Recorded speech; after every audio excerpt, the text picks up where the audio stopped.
Sherrice Iverson, a vibrant 7-year-old, lived with her father, Leroy Iverson, a retired tour bus driver facing numerous health conditions in Los Angeles, California. His physical weakness meant he needed to take medication on a regular basis and rely on a walking cane as he battled diseases like asthma, high blood pressure, and diabetes. He limited Sherrice's time spent outside since the difference between his childhood in rural Louisiana and the dangerous area outside their apartment was too great. Yolanda Renee Manuel, mother to Sherrice, wasn't really present. She had moved in with her sister after having a fight with Leroy. Yolanda and Leroy had been together since she was a young adult. They fell in love despite being separated by 30 years of time, but ultimately their age difference began to cause tension in their relationship. They lived apart from one another in every way. They slept in different bedrooms and stored their food in different refrigerators. Despite his flaws, Leroy still loved Sherrice very much. Unlike the other parents at 75th Street Elementary School, he never missed a day of dropping her off at school and always made sure he was there early for her pickup. Teachers adored Sherrice because she was a youngster they could trust and who showed affection. Her hair was well braided, and her clothes were freshly ironed. She fancied herself a future nurse, police officer, dancer, or fashion model. Leroy's overprotective disposition was exacerbated by the loss of 3 of his children. After his son Jonathan passed away, county social workers made 58 separate visits to his home over the course of 10 months. Leroy always worked hard to keep his family together, even after charges of abuse against him were made but never substantiated. Family vacations were especially important to them, therefore Leroy often brought Sherrice and her brother Harold with him when he went gambling in Nevada. Over the Memorial Day weekend, one such group visited the Prima Donna Casino, a classy establishment decorated in the Victorian style. David Cash, Jr. was a senior in high school, and he had big plans to study nuclear engineering after graduation. The opinions of his fellow students were divided. David was seen as little more than an egotistical nerd by many of Jeremy's peers. He came out as too haughty and too preoccupied with his studies for them to really get to know him. David's friendship with Jeremy, on the other hand, was very different. Jeremy considered David a close friend. He was the perfect friend, someone he could rely on in any situation. David had tremendous respect for Jeremy and was always there for him. He liked Jeremy's quips and thought his wit endearing. First and foremost, David was never critical of Jeremy. For some time, Jeremy struggled to overcome his feelings for a girl named Agnes. David never made fun of him, though, which was nice. Instead of dismissing Jeremy's emotions, he provided a judgment-free zone where Jeremy could be himself without fear of ridicule. David's mother owned a sleek red 1988 convertible, which made him an even more desirable companion in Jeremy's eyes. There was a certain allure to that vehicle. More than just a mode of transportation, it was a means to independence, exploration, and cherished memories of one's formative years. David, the self-assured arrogant nerd, was the catalyst for that amazing adventure. Jeremy was attracted to David not only because of his character but also because of the possibilities that came with becoming his friend. Jeremy Strohmeyer came from a completely typical upbringing for a young man his age. Jeremy was adopted as an infant and raised by a family in Long Beach, California. Jeremy was raised in a secure, middle-class environment by his contractor father and his teacher mother. Both of Jeremy's parents came from complicated backgrounds. His biological mother was receiving treatment for schizophrenia at a hospital for the mentally ill. But Jeremy's real dad was locked up for some serious time.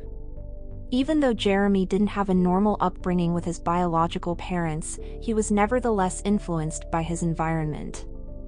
He did not have to experience the intricacies and sorrows of his biological parents' existence because he was raised in a different environment. Jeremy was a bright boy who showed early promise as a mathematician. He spent a lot of time at the arcade with his pals, where he played video games. Jeremy's best friend was David Cash, whom he'd known since junior high. The two became fast friends, spending a lot of time together, going to school together, and indulging in typical adolescent activities. Jeremy's concerning actions began in his freshman year of high school. After he was caught vandalizing school property, he started performing poorly academically. He was acting defiantly at both school and home, getting into confrontations on a regular basis. There was a lot of stress in his connection with his parents. He also began experimenting with drugs, leading him away from the normal route of adolescent rebellion and into more perilous waters. He became increasingly irrational and hostile as a result of his drug usage, which affected his academic performance and led to conflicts at home and in the community. Jeremy's drug usage was accompanied by an obsession with graphic depictions of child sexual assault. He visited distressing websites and downloaded over 800 such photos. Advertisement reporting this was not an isolated incident, but rather part of a disturbing trend that had been increasing over time. Jeremy had gone from being a bright, math-loving boy to a troubled, out-of-control young man, and his recent actions had underlined this tremendous transformation. Jeremy's parents stuck with him through it all. They enrolled him in therapy in an effort to keep him on the straight and narrow. But Jeremy was going downhill fast, surrounding himself with the wrong people and making poor decisions. It started off as a seemingly harmless example of adolescent defiance, but tragically it developed into something much more evil.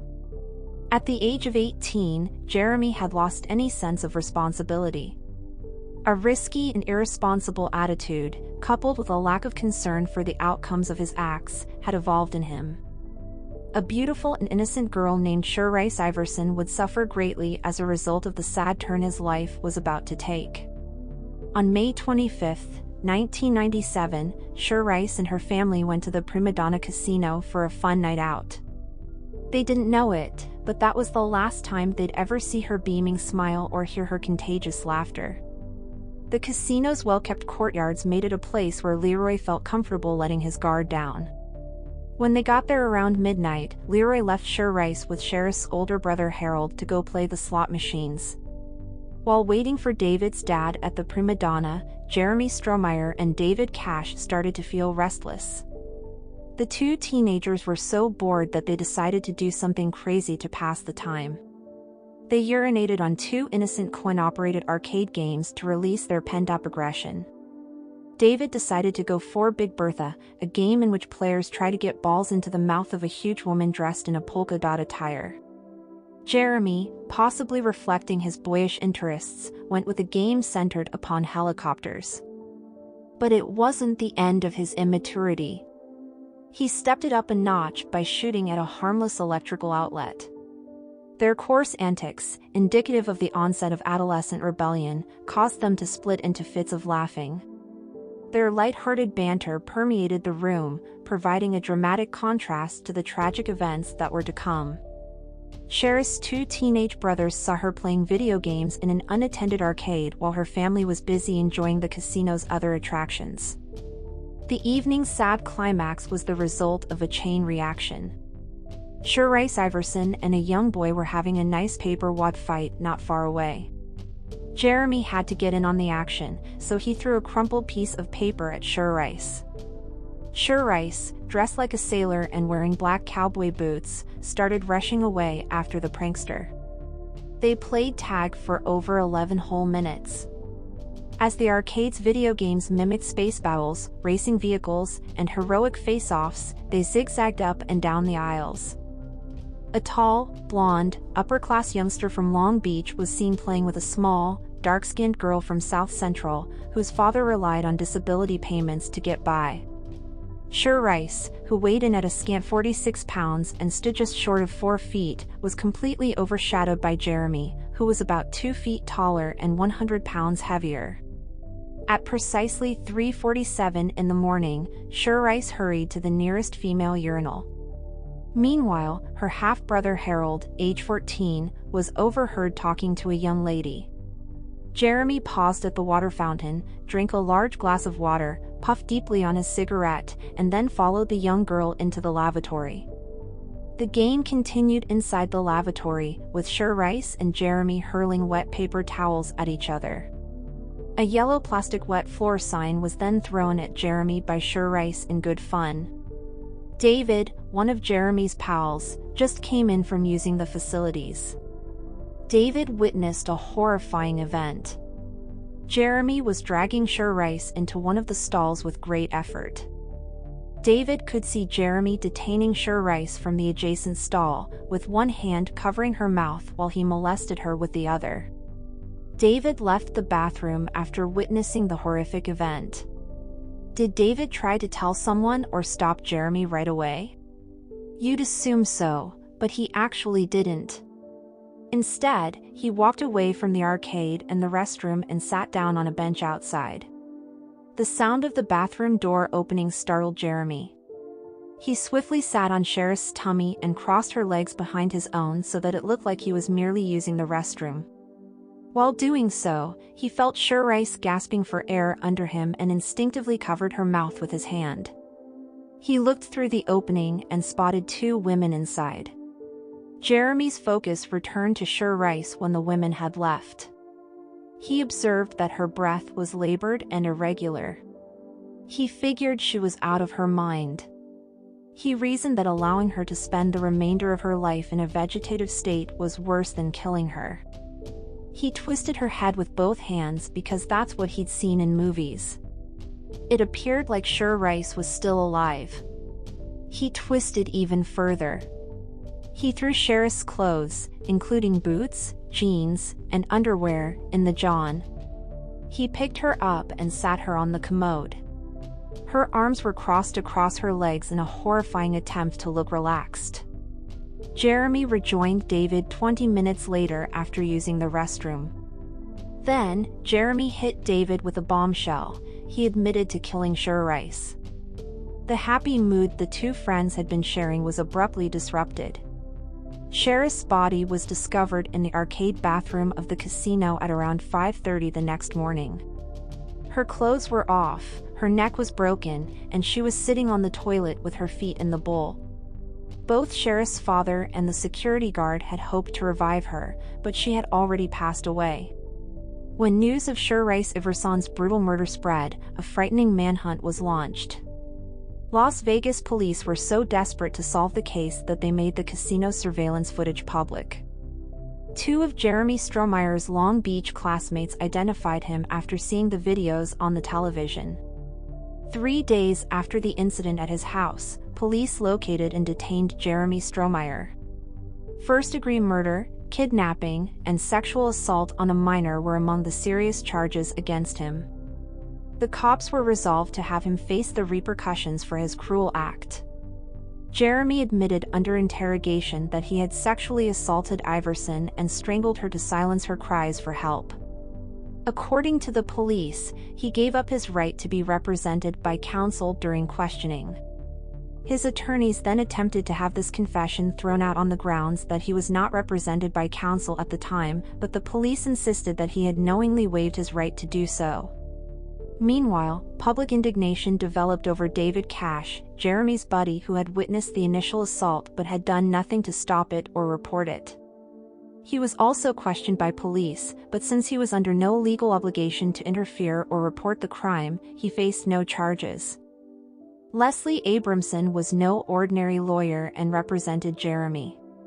She was a well-known attorney taking on high-profile cases, such as her representation of the Menendez brothers.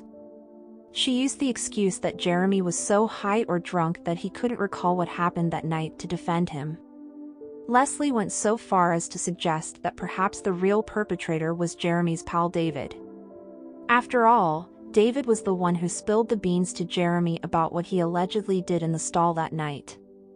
Jeremy's mother was institutionalized for mental illness, and his biological father was doing time in jail, as Leslie pointed out. The trial was scheduled to begin in September 1998, and Jeremy's potential sentencing was the death penalty. However, Leslie negotiated a plea bargain for Jeremy right before the trial began. He entered a guilty plea to first-degree murder, kidnapping, sexual assault causing serious bodily injury to a juvenile, and sexual assault on September 8, 1998. On October 14, 1998, a month later, Jeremy was sentenced to 4 consecutive life terms in prison for the 4 separate crimes he had admitted to committing. The judge ordered consecutive terms of imprisonment with no opportunity of release before the end of the sentence. Jeremy's adoptive parents decided to sue LA County and its adoption staff in October 1999. Angry and convinced that they were due $1 million, they took legal action. Why? When they adopted Jeremy as a newborn, they thought they had been tricked. The Strohmeyers claimed that they were not given complete information regarding Jeremy's biological mother by the social workers. They were unaware of the severity of her mental illness, which included persistent schizophrenia. In addition, they found out that she had spent over 60 nights in the hospital before Jeremy's birth. The Strohmeyers continued to stand with Jeremy regardless of the circumstances. However, the results of their legal action were disappointing. In 2002, the court ruled that the statute of limitations had expired, meaning that the Strohmeyers could no longer file suit. The couple appealed, but the court upheld its original decision. Their appeal was also turned down, and the lawsuit was dismissed. The LA Times conducted an interview with David after Jeremy's imprisonment. He seemed completely unconcerned by the situation. He freely stated that he had put himself first. He went so far as to say that his newfound fame as a result of the case was attracting the attention of many attractive women. In previous interviews, David discussed how he's been able to turn this situation to his benefit. The public's perception of David's opportunism and lack of empathy did not go over well. Because of his silence during the crime, a group of UC Berkeley students tried to have him expelled, earning him the moniker the Bad Samaritan. Even 2 LA radio hosts rallied to have David expelled from school. However, because he had not been found guilty in a court of law, the institution did not expel him. David spoke his feelings on Sherrice's death over the radio. The Iverson family had his sympathies, but he insisted he had never met Sherrice. He equated her death to that of a faceless person in Panama or Africa. David maintained his innocence by saying he only knew Jeremy and that Jeremy was the only person involved. Sherrice Iverson's death prompted substantial legislation in Nevada and California. The case exposed a worrisome loophole in the statute, prompting the Nevada State Assembly to pass Bill 267. Because of David Cash's startling passivity during the crime, new laws were passed making it a criminal not to report suspicions of sexual abuse or physical abuse of a minor under the age of 18. Richard Perkins, the then majority leader of the Nevada Assembly, was a strong supporter of the Sherrice Iverson bill.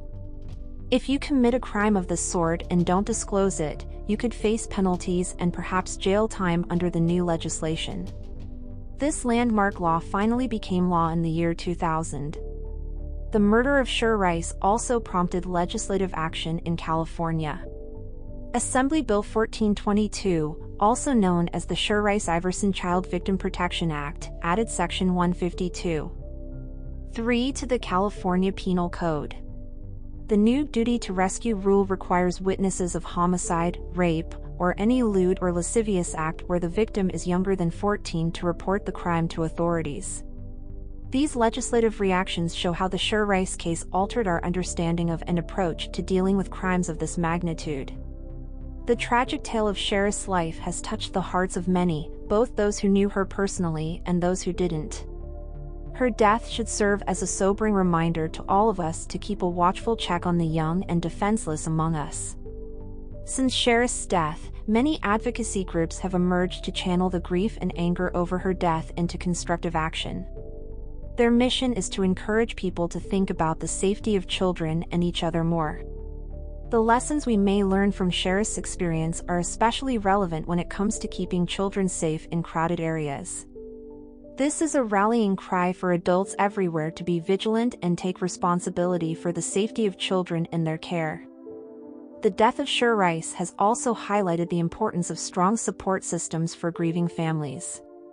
They will require all the support they can obtain in the aftermath of this tragedy, including professional therapy to help them deal with their loss, guidance through the legal system, and the comfort of friends and family. The point is to make sure they feel supported in their time of loss. Kenneth McDuff was back on the streets, cocky and vicious and deadly as ever, 21 years after he should have died in the electric chair for the horrific murder of 3 youngsters. McDuff is from the little town of Rosebud in central Texas, where they load firearms to the brim and padlock their homes with large pieces of furniture. According to John Kilgore, editor of the Rosebud News, this is a walking town, but in recent years, you see very few people on the streets. When McDuff was released from jail, rumors spread like wildfire that he would show up at festival days in Marlin, the county seat of Falls County, and kill 1 person for every day he was incarcerated. Tommy Salmon, the 8th grader who was humiliated by McDuff in a playground brawl, was concerned about his children's safety now that they were teenagers.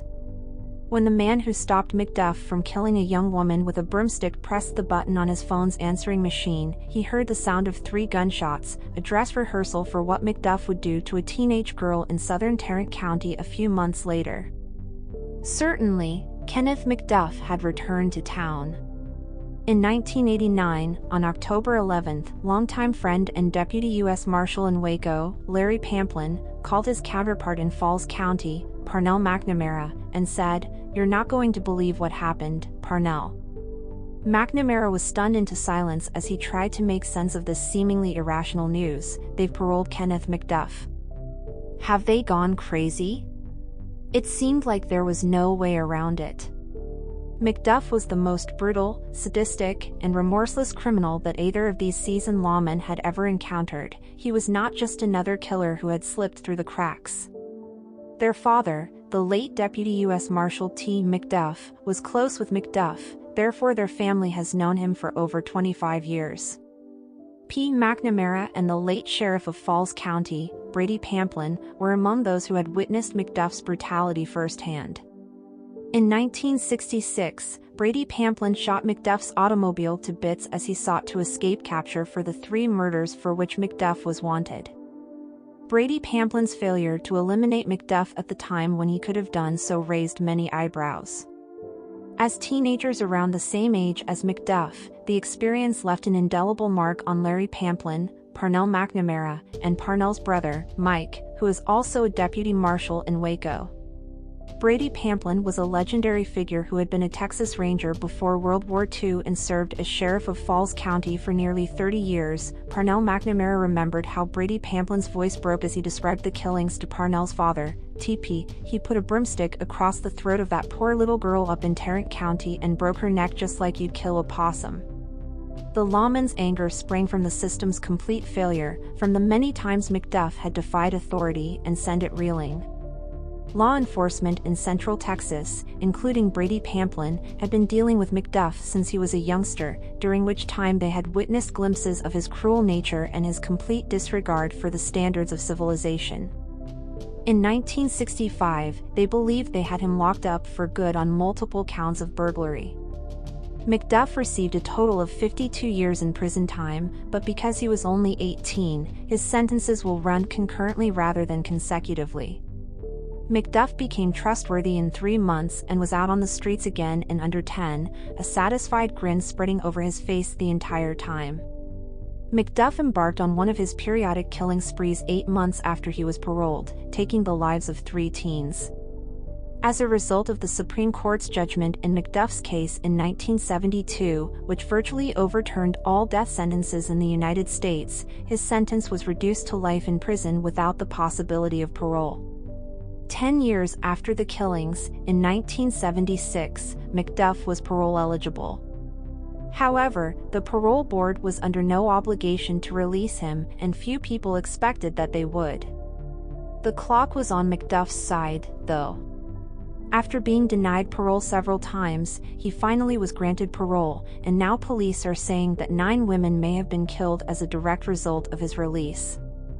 What the Texas Board of Pardons and Paroles couldn't see, the rest of the country learned this spring. Kenneth McDuff is a cold-blooded killer with no remorse. A nationwide manhunt ensued after he was featured on America's Most Wanted. His bizarre career path made national headlines in Texas, particularly in the I-35 corridor where he tracked his victims. Kenneth McDuff, by the time he was apprehended, had become a symbol for the flood of violent crime that had swept Texas during the previous year, a crime wave aided by a cynical parole regime whose objective has been to empty the jails rather than defend the streets. An convict needs 2 votes from a 3-person parole board team to be granted parole by the Texas Department of Criminal Justice, the new name for the super board that governs paroles, pardons, and the prison system in Texas.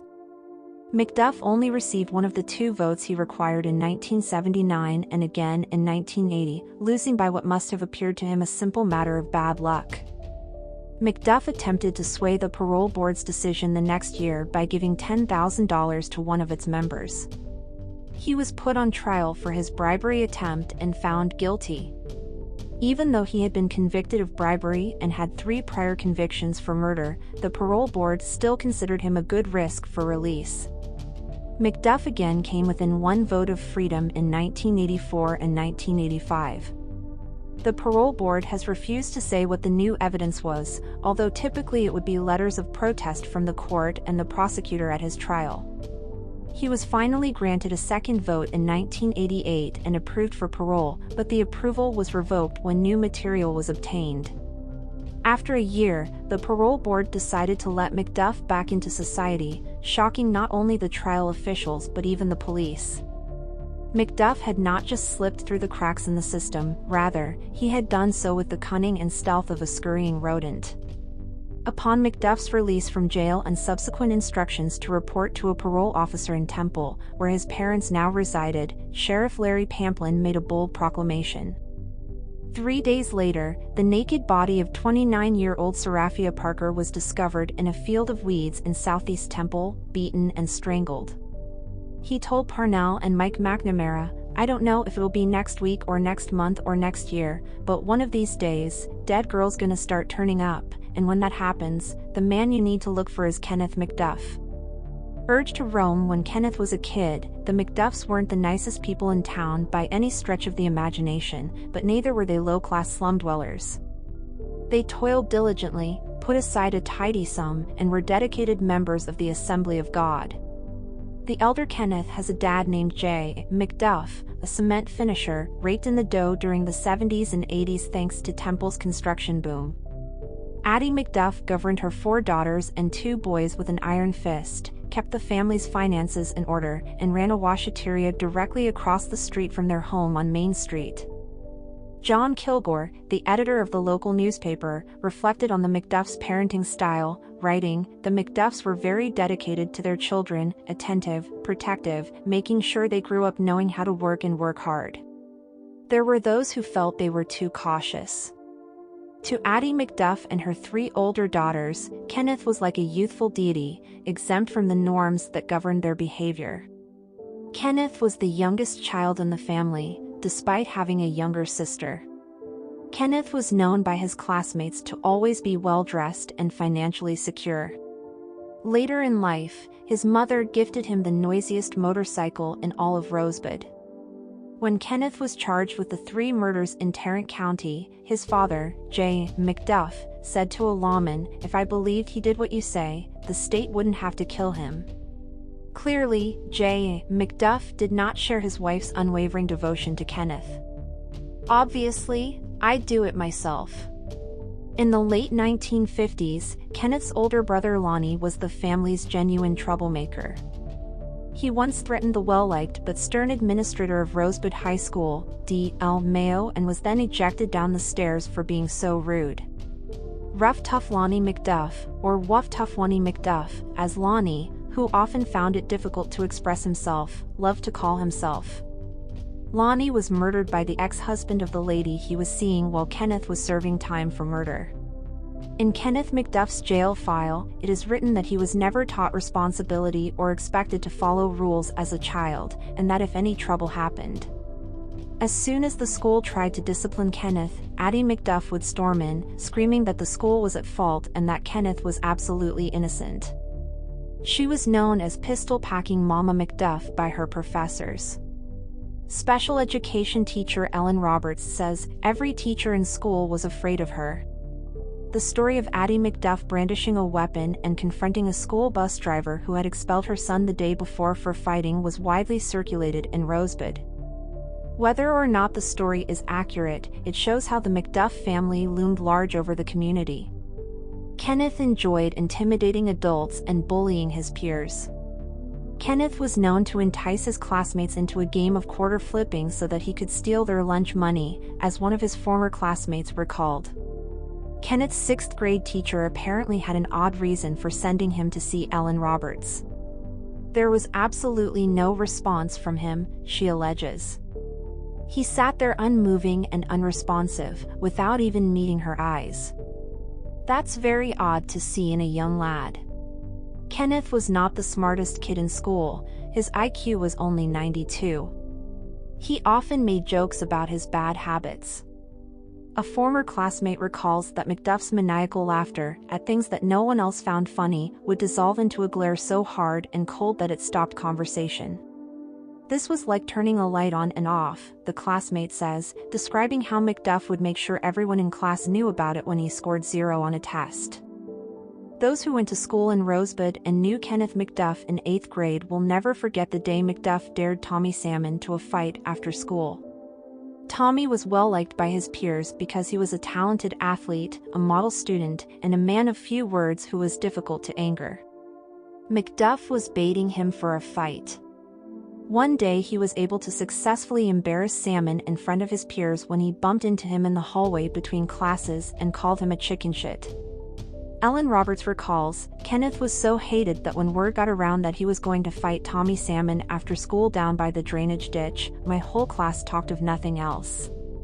Macduff was much bigger than Salmon or anyone else at school, but Salmon still managed to beat him effortlessly. Macduff was massive, but weak. In the midst of a headlock from Salmon, Macduff bit Salmon's neck.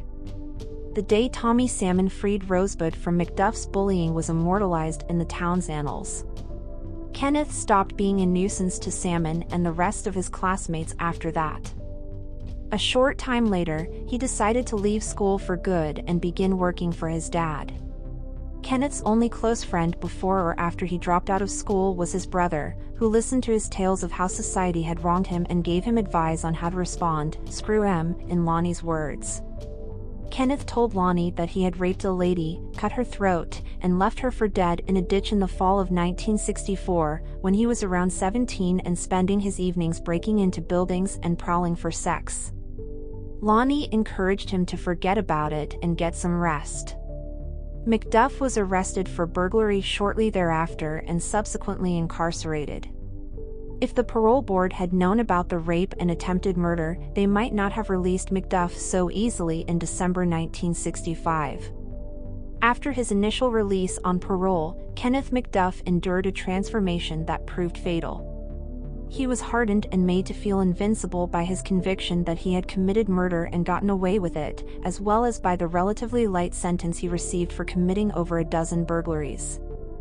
He was no longer a boy, but a man, standing at 6 feet 3 inches tall and weighing in at over 200 pounds, his broad shoulders and huge hands exaggerating his bulk even further. His sinister appearance was accentuated by a crooked smile and a Popeye-like nose. Although Macduff had not learned how to establish friends in prison, he had learned how to recruit smaller, weaker sidekicks who could be controlled by intimidation and counted on to take part in whatever sick plots satisfied Macduff's desires. Kenneth appeared to appreciate having an audience for his hedonism. Roy Dale Green, who worked for Kenneth's father and resided in Marlin with his mother, was one such unhappy acquaintance. Green, who was 2 years younger than Kenneth, was fascinated by Macduff's stories and demonstrations of sadistic sex. For example, Macduff once pinned a girl to the floor and squirted a tube of deep heat into her vagina as a cruel amusement. Kenneth boasted of having raped and strangled multiple women. Telling Green that killing a lady is like to killing a chicken, he said. Before the evening of August 6, 1966, Green wasn't entirely convinced that he believed Macduff when he said, "They both squawk." McDuff couldn't wait until Saturday to go on the hunt. After spending the morning laying concrete at a construction site in Temple, he and Green hit the road for Fort Worth in McDuff's mother's brand-new Dodge Charger. Green, then age 18, had never been to Fort Worth before, but McDuff had worked there a few years prior and claimed to know a few gals. Drinking beer and catching up with acquaintances, including a female Kenneth knew from church, they took a night out on the town in the sleepy town of Everman, located south of Fort Worth. Later that night, after the boys had driven the girl home, Kenneth spotted his quarry, a stunning adolescent in a red and white striped blouse and ripped jeans, a complete stranger who had been chatting with the drivers of a 1955 Ford. Edna Sullivan, 16, her lover Robert Brand, 17, and Mark Dunham, 15, Robert's cousin from California, were McDuff's 3 victims. All 3 were picked at random. As McDuff approached the 3 teenagers, Roy Dale Green watched in awe as he retrieved a .38 pistol from behind his car seat. McDuff first ordered the guys to empty their wallets, and then he locked all 3 of them in the trunk of the automobile. "They got a good look at my face," he said to Green. "As in, I'll have to kill them." Green followed in McDuff's Dodge, still not sure that McDuff intended to harm his captives, as McDuff drove the Ford with the teens in the trunk down dark and winding country roads.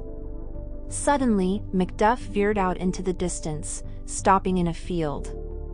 After saying, "I want the young lady out," he unlocked the trunk and yanked on her arm. He gave Green the order to put her in the Dodge's trunk, and Green complied. The 2 lads were still in the trunk of the Ford when McDuff raised the gun to chest height and shot them in the face as they begged for their life. He fired 2 shots at Brand, 3 at Dunham, and then lifted Dunham by the hair and fired another shot. After witnessing the gunfire, Green covered his ears and turned away in despair, but not before catching sight of McDuff's expression, which seemed to ask, "How do you like it so far, Roy Dale?" The trunk wouldn't close, so McDuff backed the Ford up against a fence and left Edna Sullivan locked in the trunk of the Dodge as he and Green drove away. After leaving the Ford and the boys' bodies, McDuff and the others drove south, through Johnson County, and stopped along a dirt road about 11 miles away. McDuff forced Edna Sullivan to undress in the trunk, then threw her naked body into the back seat, where he proceeded to rape her. He raped her 3 times, twice himself, once after forcing Green to rape her.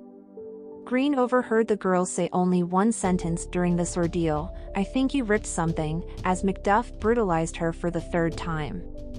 For the time being, McDuff was able to control his sexual urges and drive them to a new place down a gravel road. He pulled over and had the girl sit in the front passenger seat. Green was confused as to McDuff's intended meaning. Then he witnessed McDuff slam the girl's head to the floor and start choking her with a broom handle. "He mashed down hard," Green said to the police. Green held Edna Sullivan's legs while Kenneth McDuff crushed her to death. Green said, "She started waving her arms and kicking her legs, and he told me, 'Grab her legs.'" The boys buried their wallets and discarded their bloody underpants before tossing her body over the fence and returning home. Roy Dale Green's life was changed forever by the events of that night. The next day, Green was out on a bike on a Sunday with his pals when the news of the killings arrived on the radio. "Oh my God, I must tell someone," the man sobbed. He testified against Kenneth McDuff as a key prosecution witness, did time for his role in the crimes, and is now back in Marlin. For as long as Sheriff Larry Pamplin can remember, Green has lived in the same house. He stays out at the old family home and spends most of the day in his sister's beer joint, the Town Door, says Pamplin. You may add, to say he's messed up is a real understatement. Addie McDuff, adamant about Kenneth's innocence, retained a Waco attorney and attended the trial with her daughters. McDuff, of course, denied involvement in the murders and testified that he believed Roy Dale Green to be the prime suspect, while also complaining to the jury that Falls County Sheriff Brady Pamplin had a vendetta against him. Mama McDuff informed reporters that her son, Kenneth, was willing to risk death by electric chair to protect the reputation of a girl from his church who had been with him the night the 3 youngsters were killed. "He's too good for his own good," she remarked. Macduff, Inc. needs justice. Kenneth Macduff was granted stays of execution twice in 1969 and once in April 1970, each time within a matter of days before his scheduled death. Macduff was probably not worried at all. While he had been on death row, just a handful of Americans had been put to death in the United States in the 2 years prior to his conviction. The legal process was proceeding with Furman v. Georgia. The Supreme Court issued a seminal decision in 1972, holding that juries should not have absolute discretion in capital trials. This meant that juries could issue death sentences without first considering the specifics of the crime and the accused person's background. It was as if every death sentence in the country had been overturned. All 88 Texans on death row had their sentences commuted to life imprisonment within a matter of months. Macduff was moved to the Ramsey unit and given field work in the prison's agricultural program since he required the highest level of monitoring. "We considered Macduff to be extremely dangerous and a high escape risk," recalls David Christian, who was an assistant warden at the institution in the 1970s. The Kenneth Macduff case took on the hallmarks of a Hollywood melodrama after Addie Macduff retained new legal representation in 1977. A Dallas lawyer called Gary Jackson set in motion a time-consuming and expensive plan to prove that Macduff's malevolent running buddy, Roy Dale Green, was the real killer. Over the course of the next decade, Kenneth Macduff was more than just a client for Gary Jackson. He became an industry, with Justice for Macduff, Inc. being formally established in 1989. Book and film adaptations were discussed up until quite recently. Jackson, who refused to be interviewed for this story and no longer represents Macduff, was an odd choice to spearhead the Macduff campaign, given that both he and his wife were politically active Texans with ties to the Republican Party. His current position in the Army Reserve is that of colonel. As a rule, he avoided cases involving criminal law. Despite this, Gary Jackson became an ardent supporter of the convicted murderer. Jackson reconstructed the events of August 6, 1966 by combing through trial transcripts and newspaper articles and traveling across the country to interview eyewitnesses. In a 1979 letter to the head of the Board of Pardons and Paroles, Jackson provided what he saw as startling new evidence. The letter was 26 pages long and typed in one column. The night of the murders, Macduff gave Green the keys to his brand new Dodge Charger and told him to go out on a date. This testimony was given by Macduff at the trial that took place 13 years ago. Gary Jackson said in the new version that Green required the automobile to pull out a heist, implying that Macduff didn't want anything to do with the robbery but was fine with loaning Green his car. Macduff, in both versions, slept in a burned-out Everman shopping center as Green sated his murderous appetite. How Green could have driven both the Dodge and the Ford was the issue.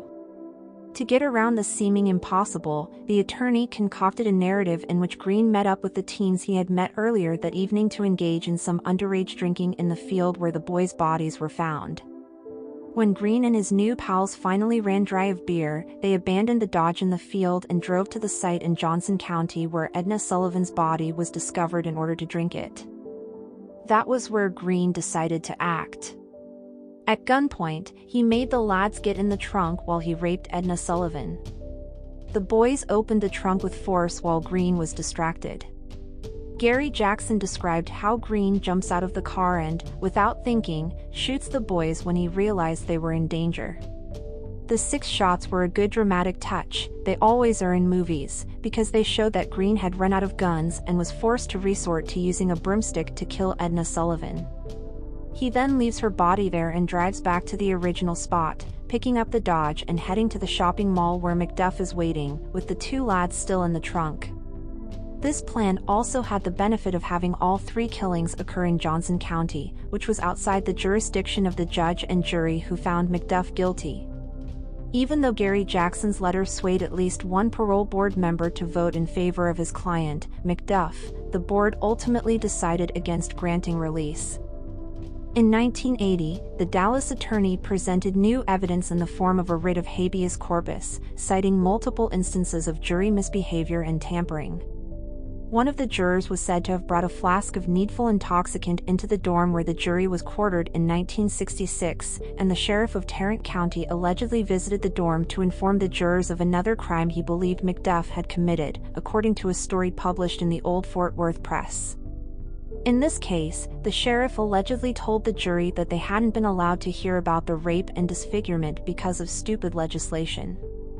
A bailiff called Rose Marie Anderson, who disappeared after the trial, told the media what happened, saying that she had been threatened by the sheriff for speaking out.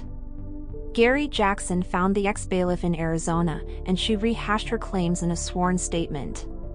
Jackson was successful in getting McDuff a 1982 Fort Worth evidentiary hearing, but the judge ruled that the claims were not credible. McDuff also wrote other letters during this time, including one to the Court of Criminal Appeals in Austin about an allegation that his trial judge in Fort Worth had stolen $750,000 from the mafia. "We've got the money in the family." Kenneth McDuff wasn't exactly a role model inmate during his 6 years on death row or his 17 years in general population, but he did know how to keep his shirt clean. In extreme circumstances like McDuff's, the authorities often grant their prisoners a lot of freedom, as long as they aren't actively doing crimes like stabbing someone or transporting drugs. McDuff took charge of his cell block after being transferred to the retrieve unit in the Angleton area. A guy of McDuff's abilities would have been highly respected by the wardens and would have had significant sway among the inmates, giving him a say in who would be placed in his cell.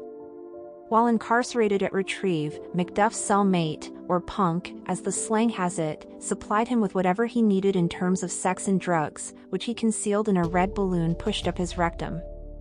This punk wasn't your typical example. He was big and icy, with plenty of body art, but he was always in danger of being killed by the Aryan Brotherhood, which undermined his intimidating image. McDuff's ability to shield his punk without damaging his own reputation speaks something about his standing in the community.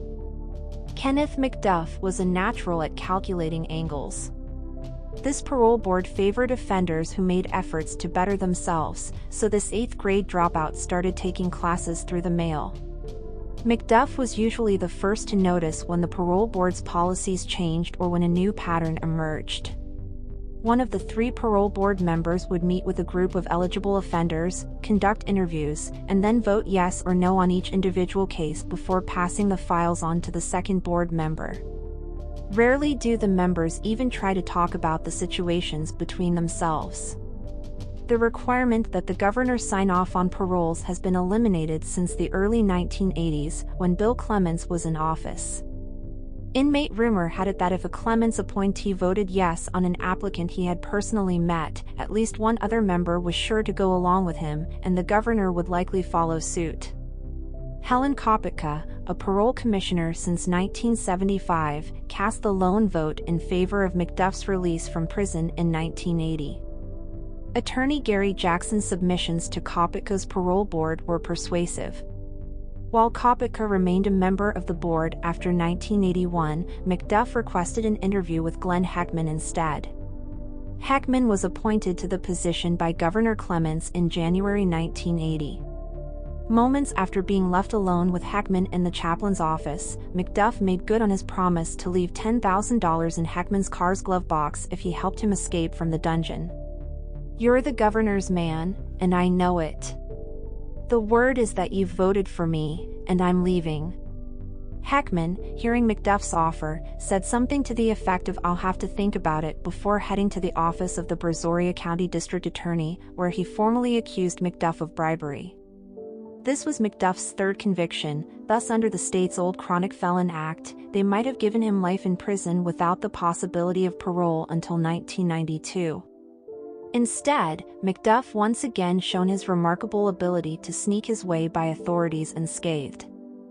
In spite of prosecutor Ken Dice's objections, the judge gave McDuff extensive time to tell the jury about his criminal past. However, he was not allowed to discuss the specifics of his 1966 killing spree, but rather his fabricated account of how the system had repeatedly conspired against him, with injustice piling on top of injustice and the good name McDuff being sullied by charlatans. McDuff delivered the soap opera-worthy soliloquy without breaking character. According to the requirements of the Habitual Criminal Act, the jury first decided whether or not McDuff was guilty of bribery. After reaching their verdict, the jury was obligated by law to deliberate again, this time on a purely technical matter, determining whether or not the Kenneth A. McDuff they had just found guilty was the same Kenneth A. McDuff who had been found guilty by 2 other juries. The jurors, however, misread the directions. They got confused by McDuff's testimony, which was partly my fault, Ken Dyes says. As the judge put it, they thought that they were supposed to rule on McDuff's guilt or innocence in the 2 previous cases. Of course, the jury couldn't be sure because it didn't hear the evidence in those cases. The jury decided against awarding McDuff the death penalty and instead gave him only 2 years in prison, which was a useless sentence given that McDuff had already served more than 2 years of good time while waiting for his trial. McDuff, in essence, attempted to bribe a parole officer and was successful. If the jury that convicted McDuff guilty of murder also concluded that he was likely to kill again, then why did a parole board in 1989 decide to release him back into society?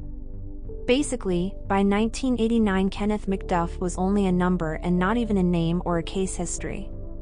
In order to keep Texas prisons from exceeding court-ordered population caps, Bill Clements, the parole board, and the prison system had concluded 2 years prior that 750 offenders per week needed to be paroled. At least 1,000 offenders had to be interviewed and their papers reviewed by the 15 members of the parole board. Convicts like McDuff, whose names kept popping up year after year, stopped being interviewed and instead were grouped together with others who shared similar characteristics for special review. Inmates' files, if read at all by the board, contained only the most basic and mundane details that said almost nothing about the inmate's true personality. When McDuff was released on parole, 8 out of 10 parolees had their requests granted, but the system was still backed up. The parole board was at its wit's end, having run out of good parole risk scenarios. Then, the abyss was reached. An offender may be given credit for a year's worth of time served after only 22 days in jail. More than 36,000 convicts were granted parole in a system that could hold 60,000 the year Kenneth McDuff was released, 1989. The state's primary concern shifted from public safety to maintaining water service and avoiding interference from the federal courts. Chris Mealy, who made the deciding vote to liberate McDuff, remembers being impressed by 2 things about McDuff when he came up for special review in September 1989. The file showed that in the 6 years since McDuff became parole eligible, he had received 1 affirmative vote, and he had begun to better himself by enrolling in college credit courses. Mealy concedes that, looking back, he may have made a mistake. If any of what we know is genuine, then definitely a mistake was made. We created this system. Mistakes are inevitable. Some of them will cost a lot of money.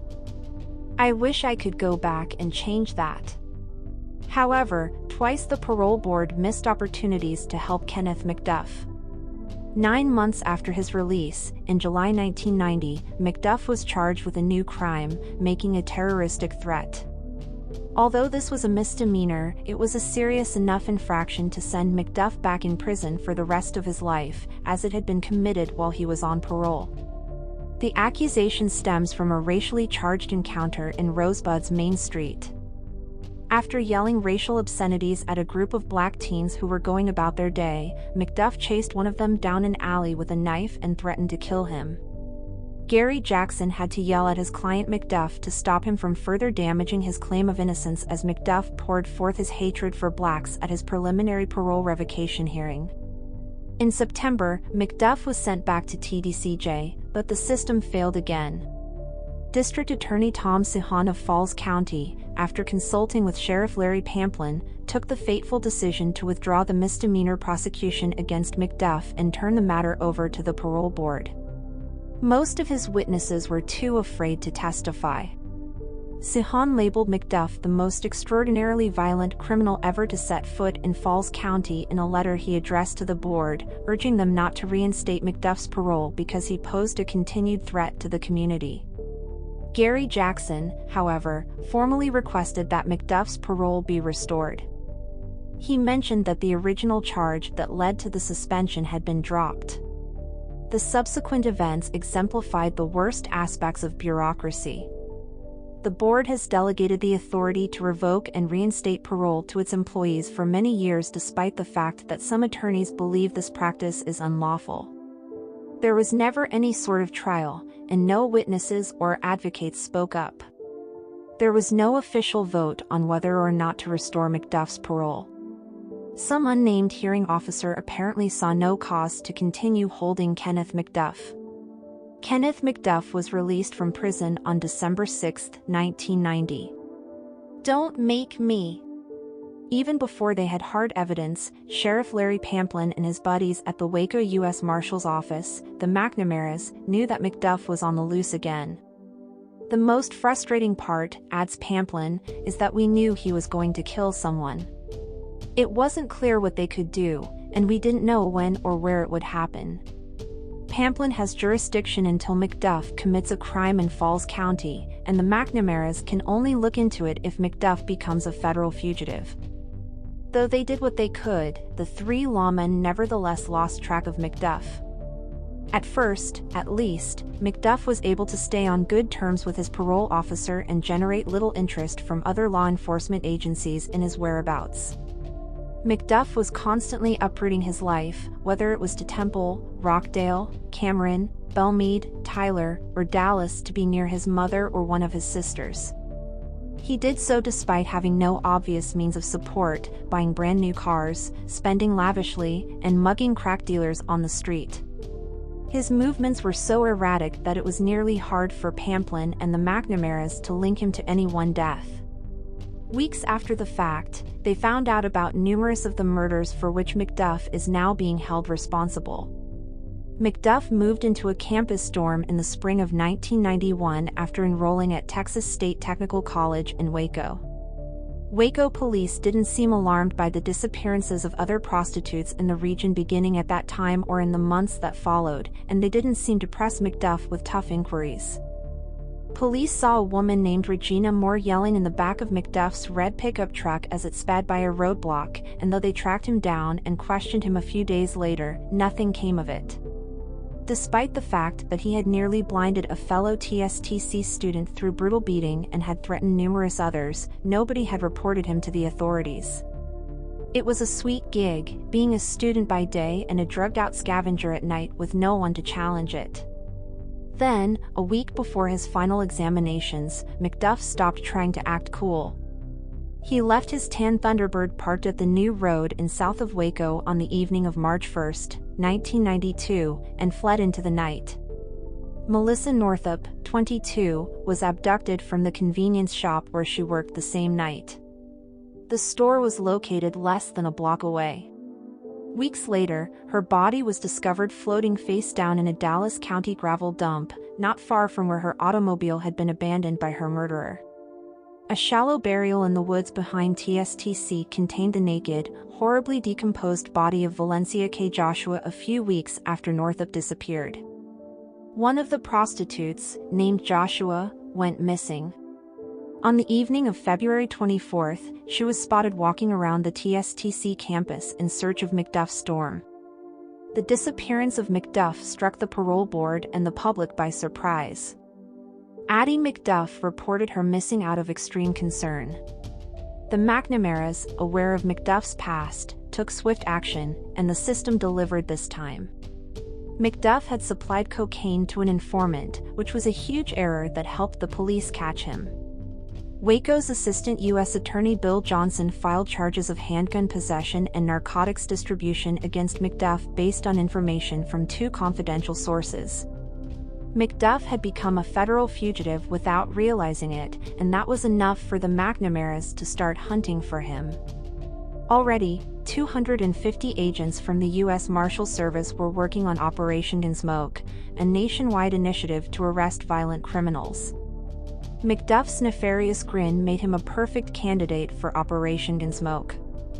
Waco had built a powerful Kenneth McDuff task force by early March. There were about 24 federal marshals from Operation Gunsmoke, including two of the agency's international super sleuths, Mike Carnevale of San Antonio and Dan Stoltz of Houston, officers from several county and local police departments, agents from the Bureau of Alcohol, Tobacco, and Firearms and the Drug Enforcement Administration, Texas Rangers, and an investigator from the Texas Department of Criminal Justice. The capture of McDuff had risen in importance to the national level. The Marshal Service's Enforcement Division in Washington, D.C., is led by Mike Earp, a distant relative of the most famous marshal of them all, Wyatt Earp. "Until I actually got on the scene down in Texas," says Earp, "I didn't realize what an impact McDuff had on those small communities, that people were absolutely terrified of the man." Red October, which was stationed in the parking lot behind the Waco Federal Building for the duration of the search, connected the task force to every police department in the United States.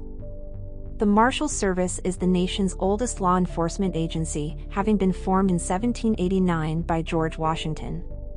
It only seemed fitting that they be tasked with finding one of the greatest murders of modern times. In this potentially fatal race against time, it made sense for Parnell and Mike McNamara to take the lead. The task group concentrated their efforts on finding McDuff and his ex-convict running buddies in Temple and the surrounding areas. McDuff's dark history was dismantled piece by piece. They interrogated a few local Holland residents whose family photo albums were dominated by images from the Texas Department of Criminal Justice. One marshal stated matter-of-factly that one of the boys told them that after his father murdered his mother, the old man had only stabbed him once and beat him twice with a tire tool. The finding that Kenneth McDuff had a daughter came as a complete surprise. In 1964, he assaulted and abandoned a woman who would later give birth to his child. Teresa found out at age 21 that her biological father, Kenneth McDuff, was in prison for murder. Teresa lied to the marshals and said that she visited McDuff in jail and developed a crush on him. He lobbied her to help him sneak drugs into the country. McDuff, fresh off his parole, proposed acting as her pimp in Sin City. She further claimed to the marshals that McDuff's release from jail in 1989 was purchased with a $25,000 bribe to a previous member of the parole board. This allegation has prompted the ongoing investigation of numerous former parole board members. Teresa has left the state to get as far away from Kenneth McDuff as possible after losing interest in him. McDuff's allies were initially too loyal, or perhaps too scared, to reveal much. The McNamaras found a way to make them more pliable. They would start telling the gory details of McDuff's murder spree in 1966 and observe the audience's reaction. Sure, his friends knew from McDuff's time behind bars that he had murdered several people, but they didn't know the specifics, that there were 3 victims, that 2 of them were children, that the boys had pleaded with McDuff on their knees as he blew off their faces, that Edna Sullivan's eyes had filled with terror as McDuff leaned his full weight onto the broomstick pressed across her throat. Even the most remorseful criminals had something to say about the story. Law enforcement officers from multiple agencies had to work in shifts of 18 hours, sometimes for days on end, as part of the exhaustive search.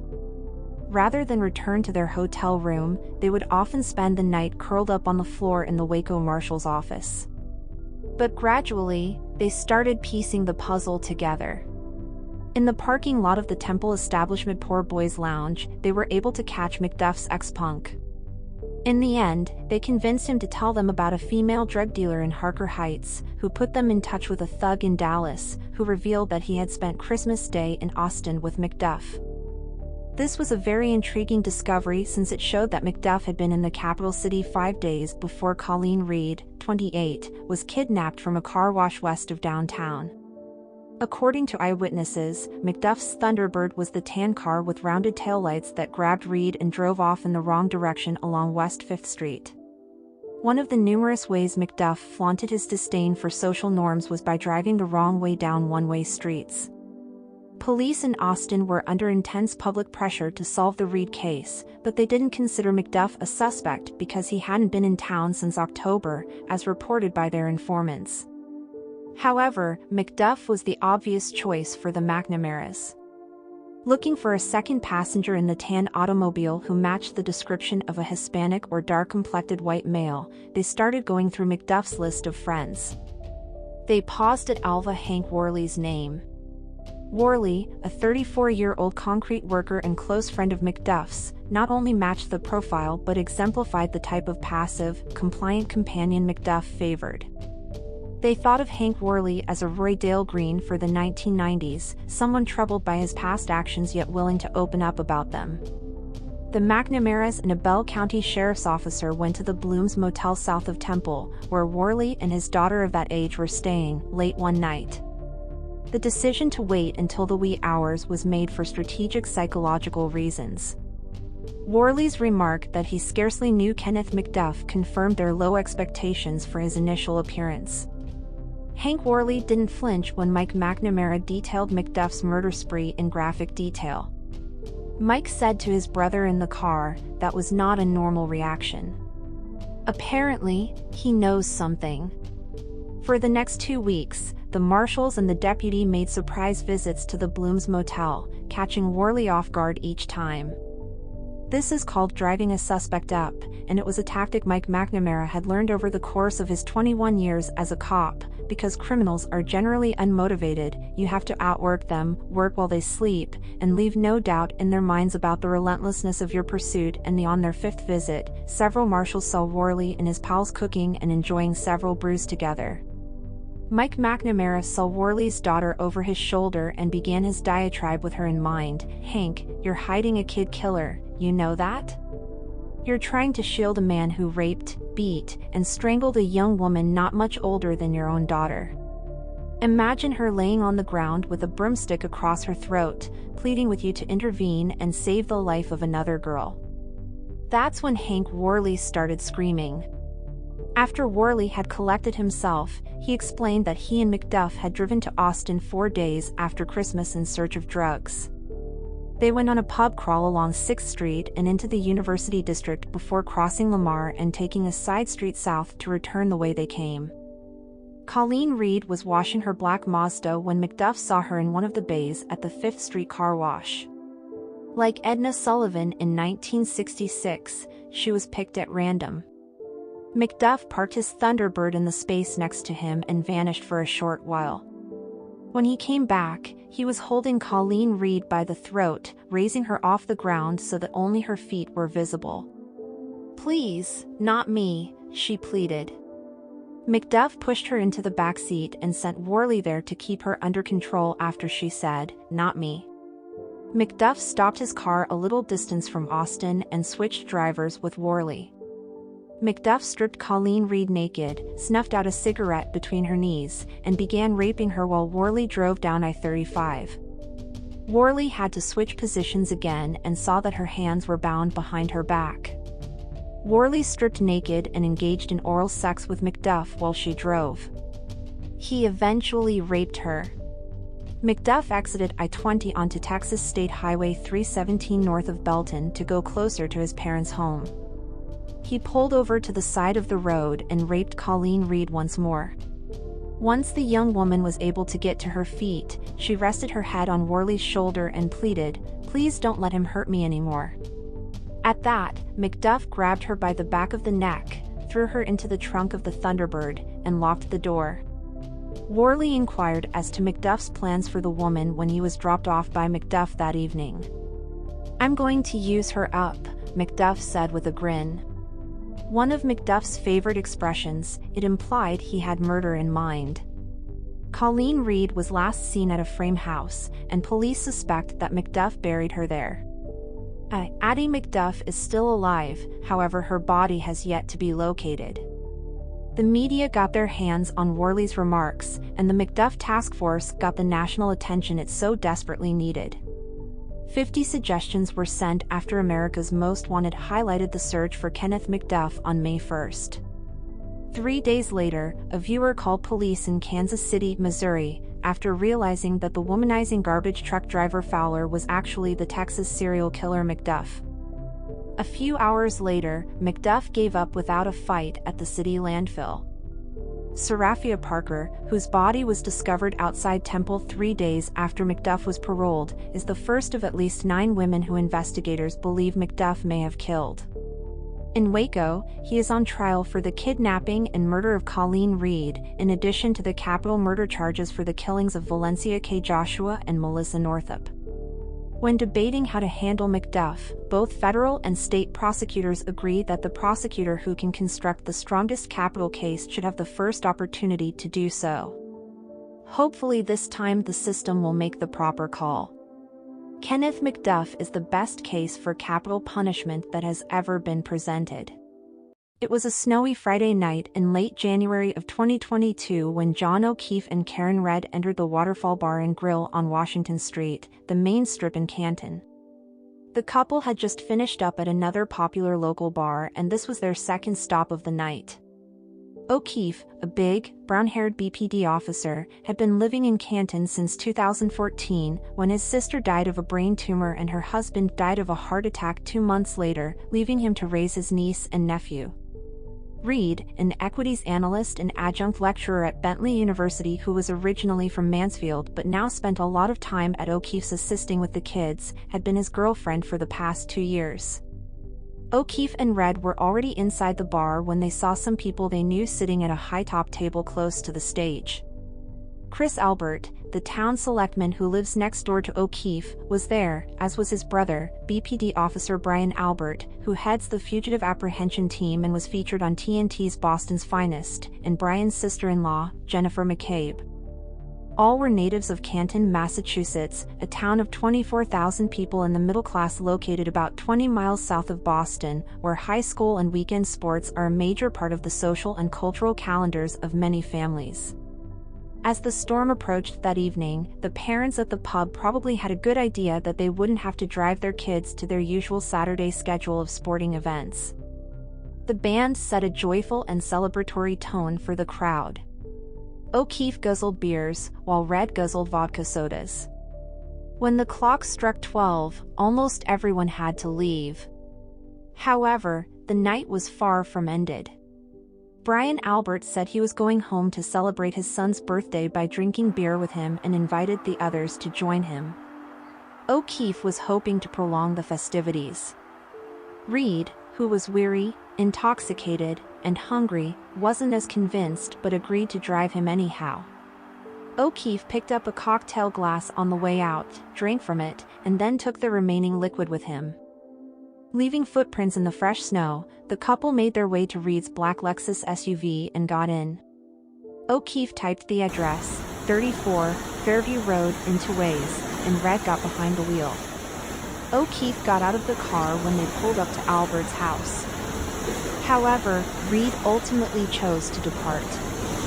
Reed claims that around 4:30 a.m., while sleeping alone on the couch in O'Keefe's residence, she awoke in the identical clothes she had worn the night before.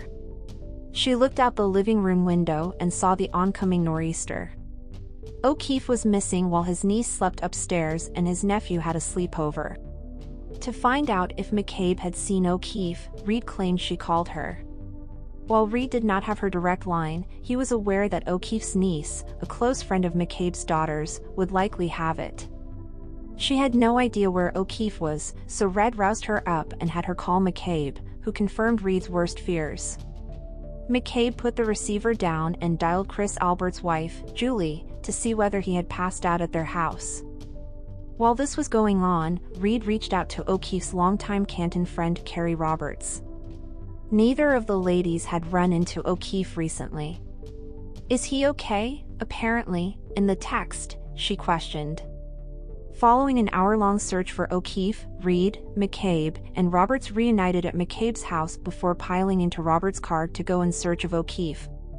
As the women drove through the snowy streets of Canton around morning, Reed cried about her missing partner from the back seat. It was 18 degrees Fahrenheit, according to the instrument panel. Reed screamed that she saw her boyfriend as they pulled up to the house where she had last seen him and jumped out of the car. Even though it was night, she was able to make out O'Keefe's body lying in the snow on the left side of the property at 34 Fairview.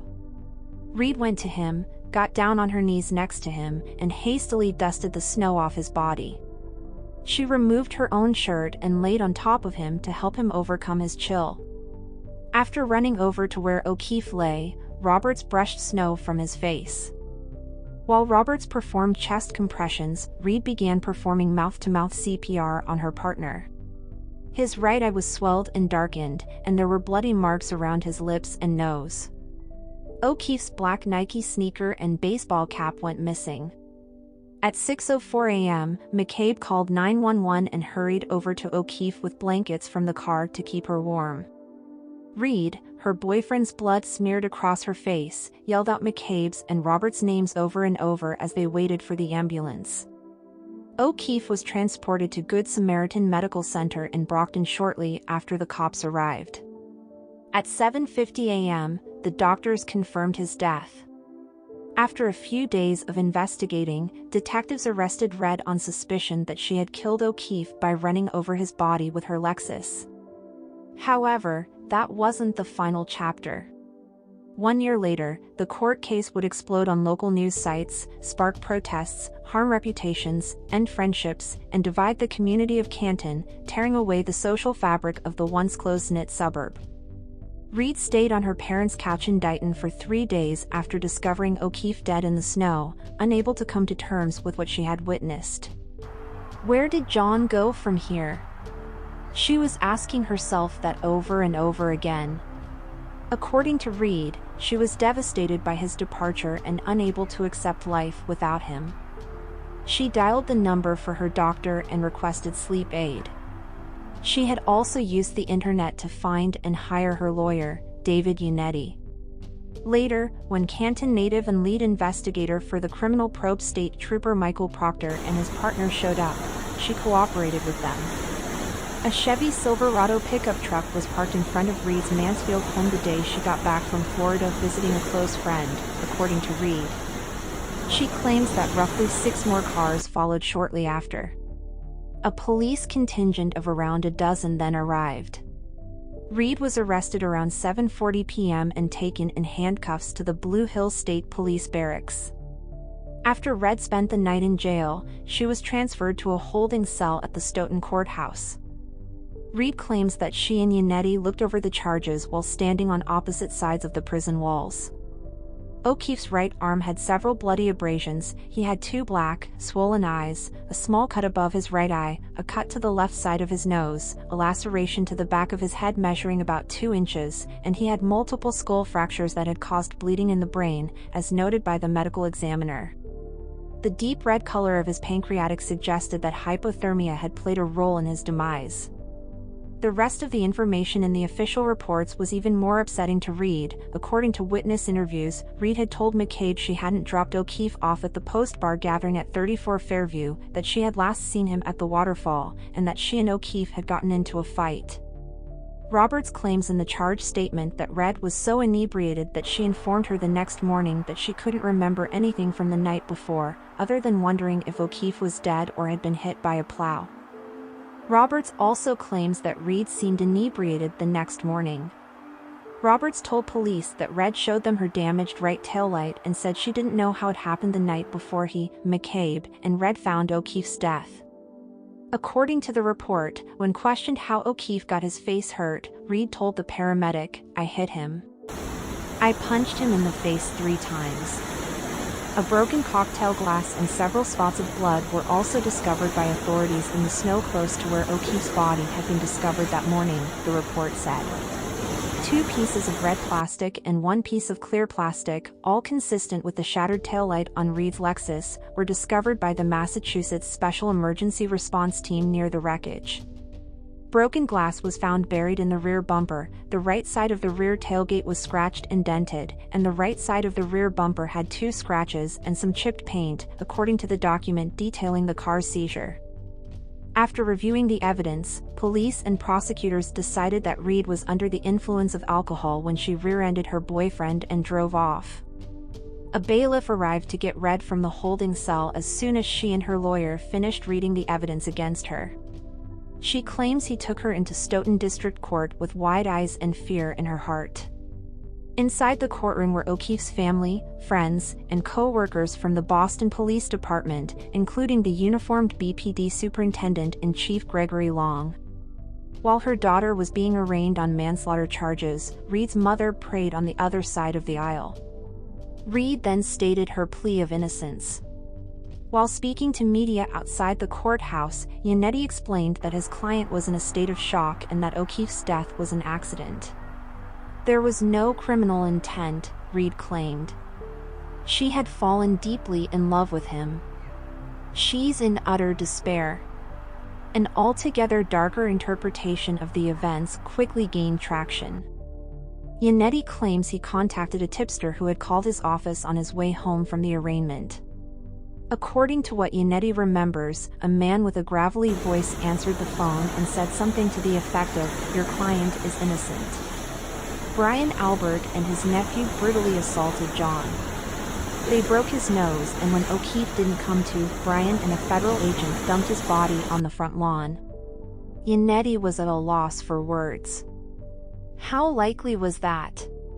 He recalled the guests from that evening's after-party, recalling that the host, Brian Albert, was a well-known Boston police officer. In addition to O'Keefe and Reed, there was a federal law enforcement officer present at 34 Fairview that night, Special Agent Brian Higgins from the Bureau of Alcohol, Tobacco, Firearms, and Explosives. According to Yannetti and Reed, the additional details led them to suspect that Reed was being set up. A private investigator was engaged to go door-to-door in Canton. In Canton, O'Keefe and Reed's mutual acquaintance Tom Beatty provided additional information. His daughter knew Brian Albert's nephew Colin Albert, and Colin said that he had been at 34 Fairview Road the night O'Keefe died. A night in the spring of 2020, when O'Keefe's home security alarm went off and he sprung out of bed, is what Reed recalls thinking about when she heard the news. She claims to have remembered seeing Colin Albert with a group of teenagers in the front yard after she followed him down the stairs. Reed recalled Colin shouting, "Go fuck yourself," at O'Keefe. She remembered her lover saying, "Get the fuck out of here," and she took that to mean exactly what it meant. Reed claims that the couple discovered a dozen empty Bud Light cans in the yard the following morning. Even though she claims that the police were never contacted, the tension between Colin and O'Keefe only grew from that point on. She now elaborates that O'Keefe only had problems with Colin. Reed claims that when she and her father, William, visited with Yannetti in his office, another apparent clue in the case quickly came after they learned that Colin Albert had been present at 34 Fairview. Reed was shown images of O'Keefe's body by the police for the first time. She remembers feeling so overwhelmed that she had to wait until the elevator returned to the foyer before she could finally let loose with a flood of tears. She said he appeared to have been beaten the shit out of. Reed contacted her mother as she and her father drove home on Route 93 to tell her about O'Keefe's strange arm injuries. Her mother speculated that perhaps they belonged to a wild animal. Read the book by Beatty. "The Alberts, do they have a dog?" she inquired. "Certainly," he said, "a German Shepherd." Reed then recounts how, 3 months later, a couple with whom he and O'Keefe had become friendly invited themselves over to his place for dinner. The morning of O'Keefe's death, they and others who appeared in Reed's call log testified before the grand jury in the case. State Trooper Michael Proctor, a Canton resident and the case's lead detective, had mentioned that he had known members of the Albert family for years while they were eating Italian takeout at Reed's mahogany dining room table, next to a sideboard crowded with pictures of Reed and O'Keefe, one with a rosary draped across it. That sounded like a potential conflict of interest to Reed. After her visitors had left, she returned to her bedroom, where she placed her laptop up on the pillows of her humongous white bed and began perusing Proctor's public Facebook page. Reed claimed she then went to Proctor's sister's account and looked through 1,300 images there. At 4 o'clock in the morning, she unearthed the photo she'd been searching for, which had been taken at Proctor's sister's wedding and included a young Colin Albert as the ring bearer. After that, Reed came upon a second photo of Proctor's parents and sister with Chris Albert's relatives.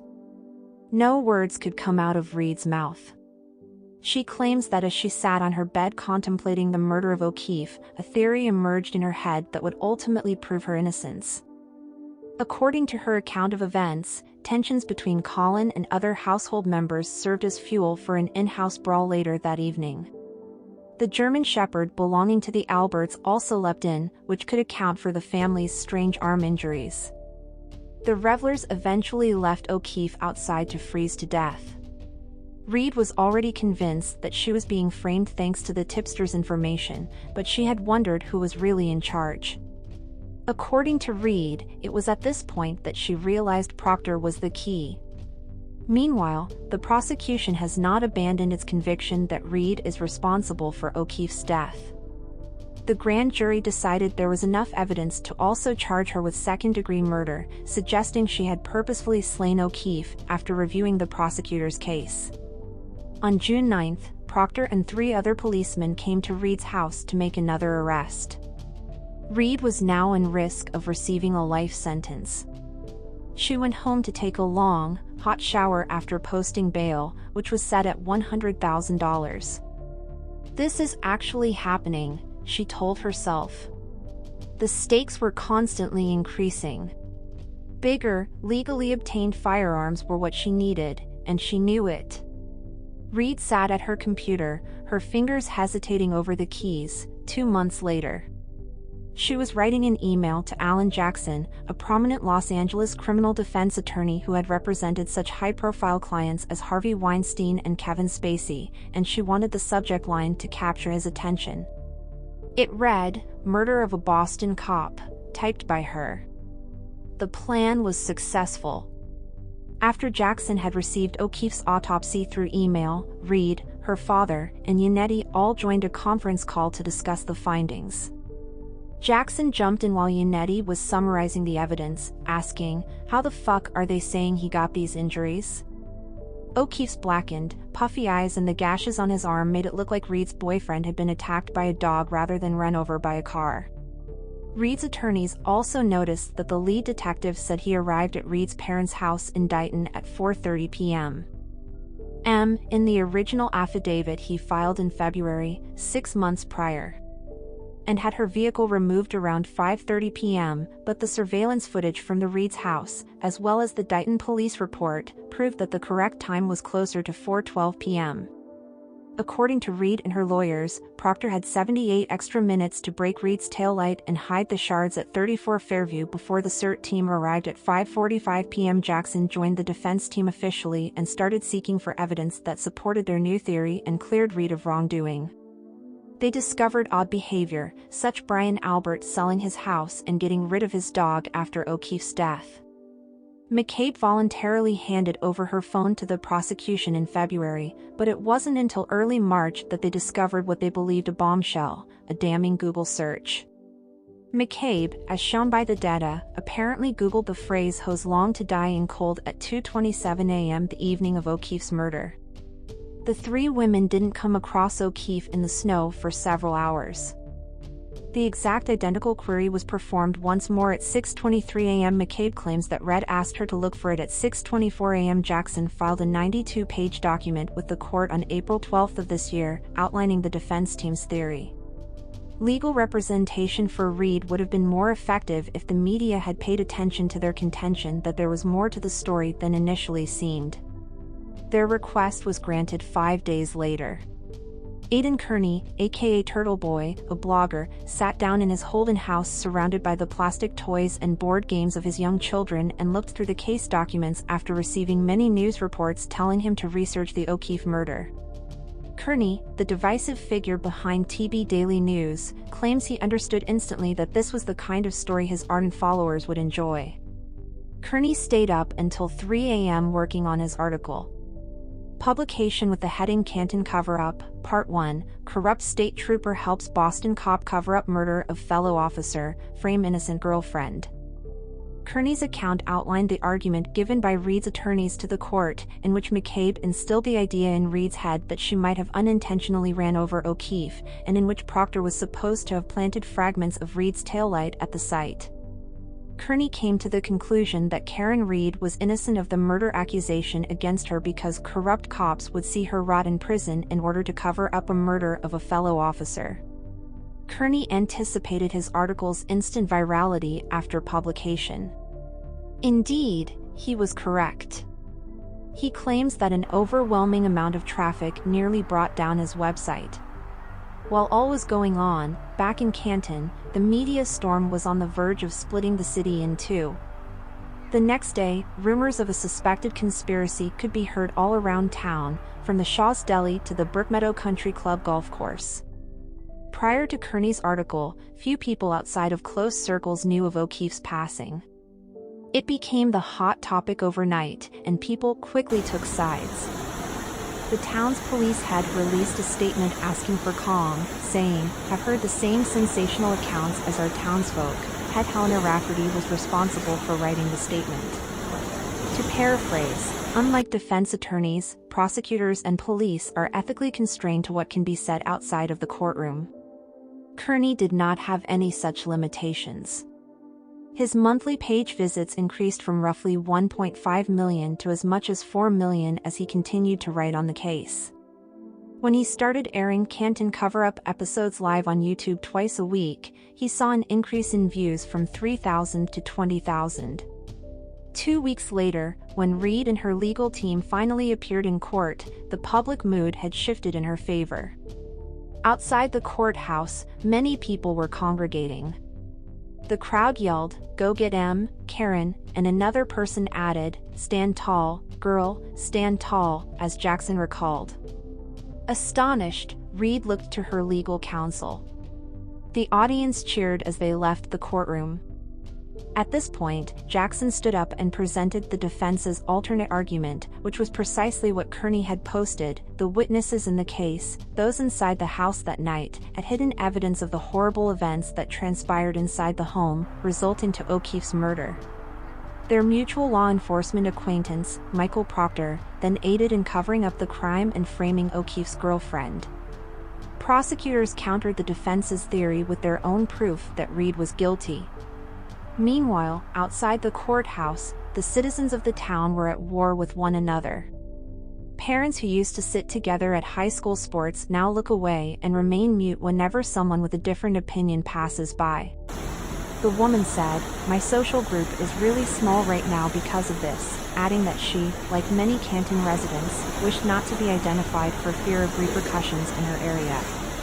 One Canton native adds, "It's like bringing up Donald Trump at a dinner party," and she has since limited her social circle to those she can trust. It may very well detonate. Most people would want it not be known publicly which side they are on. They don't want to cope with the repercussions, therefore they don't do it. However, in a community where many families had resided for generations, the fault lines sometimes took the shape of old grudges. "The problem with this town is that nobody fucking leaves," one inhabitant has said. Most people in Canton are turning on each other for silly reasons like jealousy of Jen from high school or hatred of the Albert family or anger that Chris Albert was elected to the select board. We still have grudges against them from high school. At the same time, at the real school, students began attacking one another. One father, who believes Karen and her friend's parents don't, says his daughter was expelled from her friend group and his other daughter became borderline suicidal because of this disagreement. Kearney's prominence in the tabloid drama grew as the case progressed. He joined the Facebook group Justice for John O'Keefe and Karen Reed, a place where more than 21,000 people argue about the finer points of the case, attack individual witnesses, and resort to hyperbolic insults to one another. In retaliation, according to both parties, the people Kearney claims were responsible for O'Keefe's death on the night he was found dead at 34 Fairview, along with O'Keefe's loved ones, formed a separate private group, the administrator of which was a former Kearney contributor who had a falling out with him over the course of several years. Since then, the two have been at each other's throats in a legal dispute. While Kearney calls himself a journalist, he doesn't rely on written or visual media to convey his case. He has also taken his audience on trips to Canton and further afield in an effort to meet with those he holds accountable for O'Keefe's death. For instance, Kearney filmed and live-streamed a conflict he had with McCabe's daughter at a high school lacrosse game in Billerica, which was open to the public. Did you really believe you could fool Karen Reed? As McCabe sat with her teen daughter and her friends, she did her best to ignore him and his question. Are you concerned about your loved one's well-being if you end yourself in jail? His audience has even gone as far as encouraging McCabe to terminate her own life via text and Facebook messaging. Perhaps the most severe hostility was directed at O'Keefe's family, particularly his brother Paul and his mother Peg, who has lost 2 of her 3 children, John and his sister. According to statements made by Kearney on his YouTube program, with the O'Keefes, enough of the fucking pity party for these fucking people, and the only good part about John not being alive is that he doesn't have to be around you useless maggots for a second more, are both examples of his disdain for the O'Keefe family. Screw you. Stop acting so superior. Kearney says it offends him that they think the state is prosecuting the correct person, and he's happy to be able to use his position to bring attention to the issue.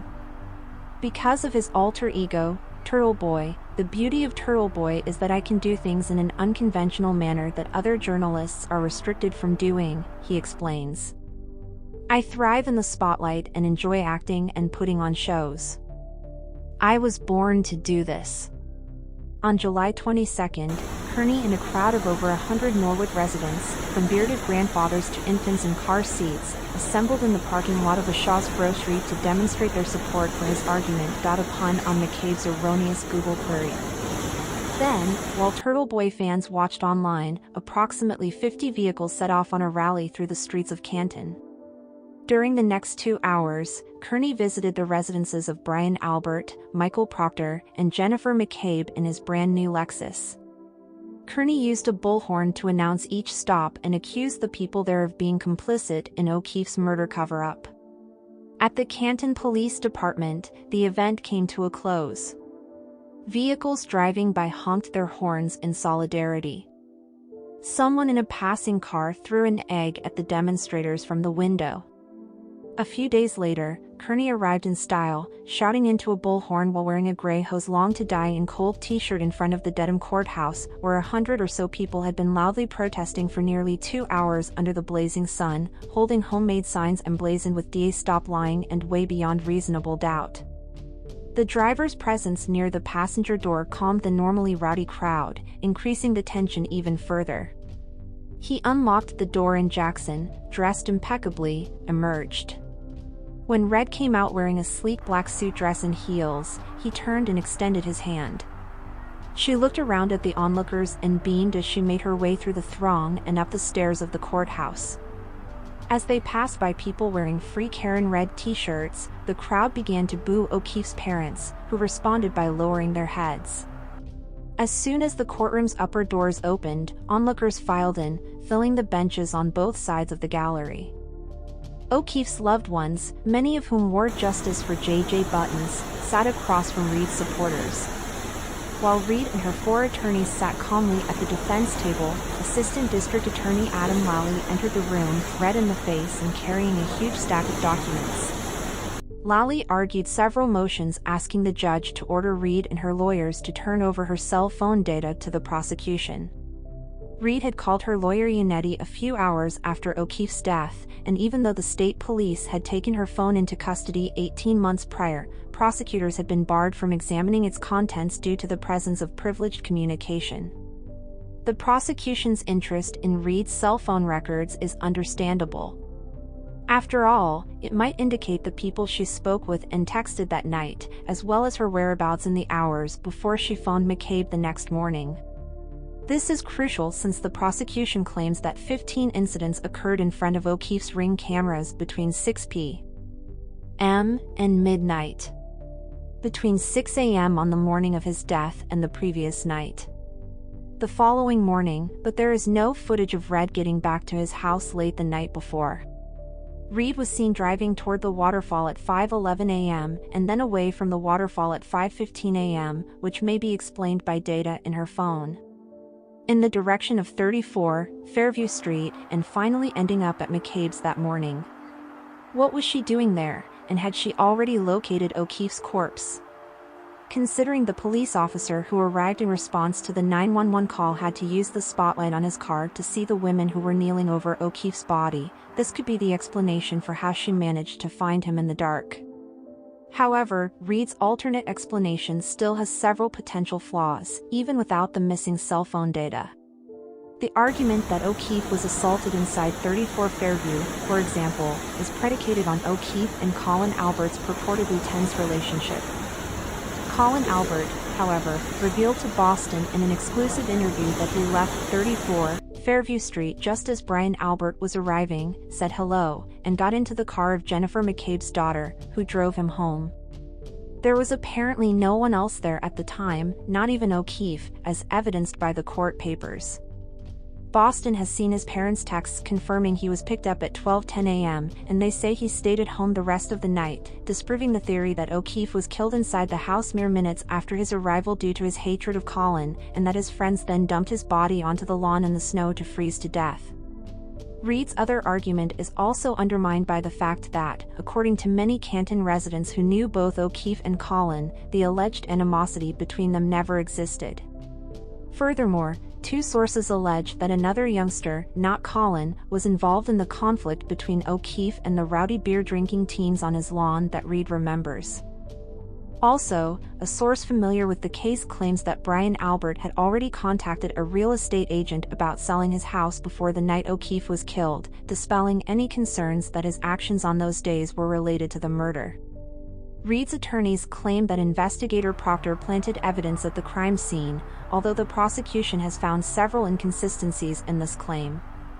The DA's office claims the mistaken time listed in Proctor's police report was an oversight that was corrected in later filings, disproving his claim that he had ample time to plant evidence. Proctor was never alone in Reed's Lexus and never went back to 34 Fairview after it was taken, as confirmed by police reports, and the DA Reed's defense has an even bigger difficulty with the evidence that tiny shards of taillight plastic were found on O'Keefe's shirt. According to the state's own forensic specialists, McCabe's search for "how long does it take to die in the cold" on Google shows that he was looking for an answer at 2:27 a.m. Occurred when McCabe typed a query into the browser's search field at 2:27 a.m. and unclosed, so it does not indicate that the search was conducted at that time. Other parts of Reed's defense have been called into question by forensic evidence.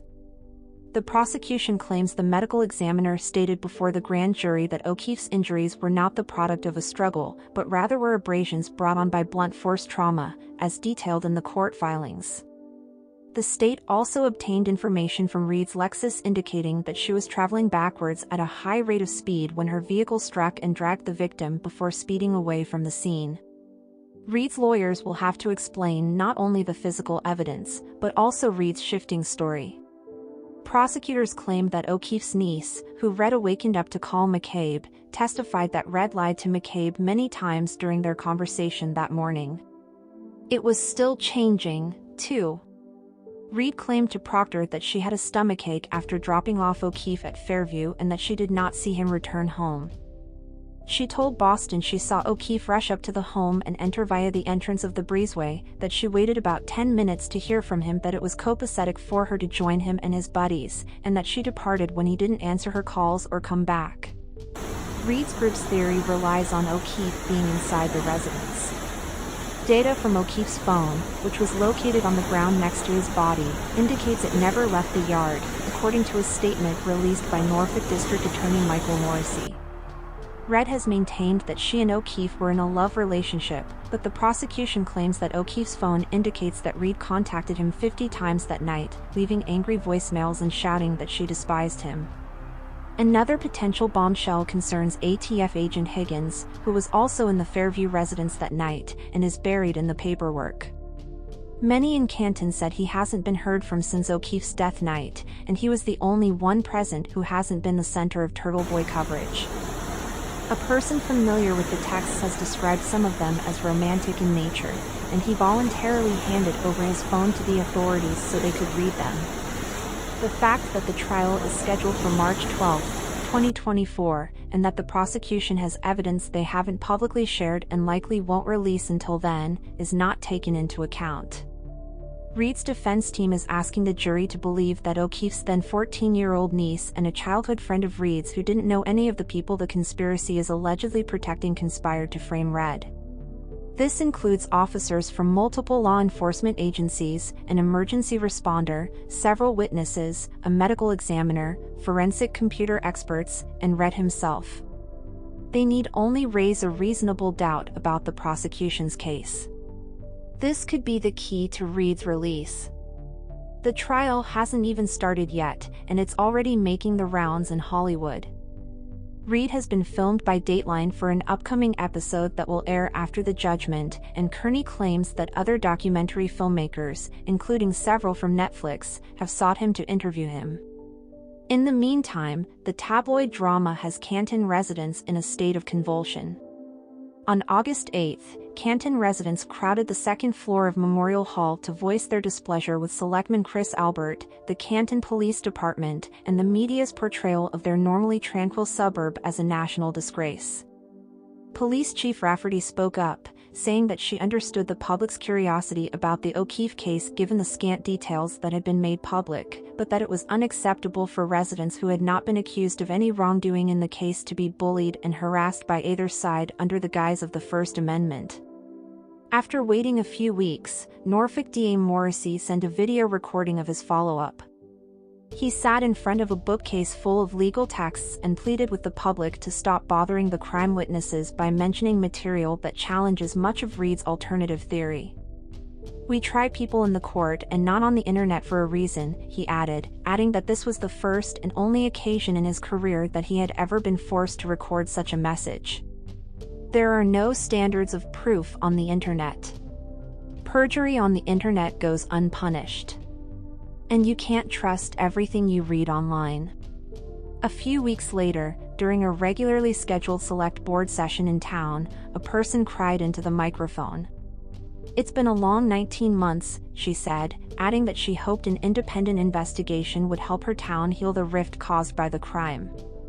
O'Keefe was a decent man and a kind person who, after losing his sister, took on the responsibility of raising her children with love and devotion, and this is something on which nearly everyone in Canton can agree. His unexpected death has sown discord in a town where he was well liked. People in Canton are currently preoccupied with determining whether Reed is a criminal or a victim of police corruption, so O'Keefe isn't getting much attention.